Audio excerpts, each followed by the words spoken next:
What's going on, everybody? I am here with a very, very special individual in Dr. Jessica Hernandez. Jessica, how are you? Good, and yourself? Oh, I'm doing wonderful. Thank you for taking the time to chat with me today. Yeah, thank you for the invitation. Absolutely, absolutely. So you've had panels each and every day of the symposium, right? So can you tell me more about that?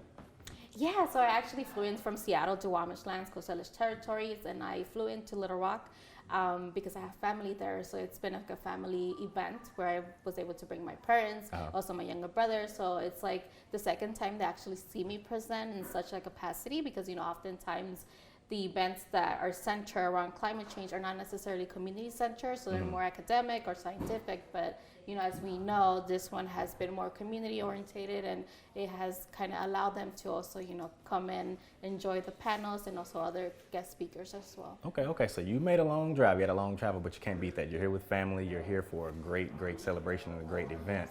And you are a big advocate for climate energy, right? So can you tell me more about where that stems from and how you got into that? Yeah, so I actually have like a Western training and education, right? I went to UC Berkeley where I study oceanography, marine sciences, so I know the physical and chemical processes that happen in our oceans, which is not something that I can do in Arkansas, right? Because we don't have oceans, the closest is Louisiana. But later on, so, you know, I went into my master's degree. I actually taught in Little Rock, Arkansas for a year because my family had moved here and I knew I wanted to go to graduate school, and you know that graduate school takes a long time, right? It's a big commitment. Yeah, so right. I wanted to kind of spend a year or two just with family, especially in Little Rock. So I taught sixth grade in aerospace in Cloverdale Middle School, which is located in Little Rock. And I enjoyed that. But then I went to graduate school and I did marine science and also forestry. And now I'm doing more of environmental physics, which kind of is the foundation of all the data that, you know, that climate science thrives on and formulates, you know, its data sets and stuff. Okay. So what I'm gathering is you've done a lot of great things for the environment. You were very accomplished, Jessica. Yes, I think so. That's what people say. I don't know. They were just like, yes, you're staying humble with it, but yeah, I love it. Humble in a way, right? Yeah.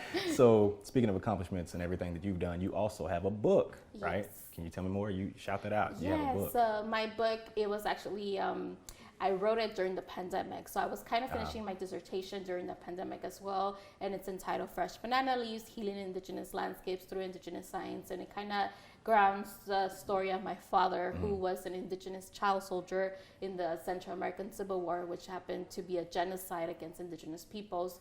So it grounds his story and then, you know, formulates the science behind conservation and how conservation is like a Western ideology that doesn't really coincide with the way the indigenous peoples live, right? Because we didn't need to protect anything, right? Because we were living in harmony with our environment, but we know how when colonialism happened, all these extractive, you know, energy resources and other things, right, started desecrating our land. So that's when conservation became like a movement, right? Absolutely. Yes. Yeah. Okay. Well, That's Jessica, well, I know you are a very busy woman, and I really appreciate you for taking the time, like I said, out of your busy schedule to chat with me. So thank you so much. Yeah, thank you, and Balducci, for having this discussion with me as well. Absolutely.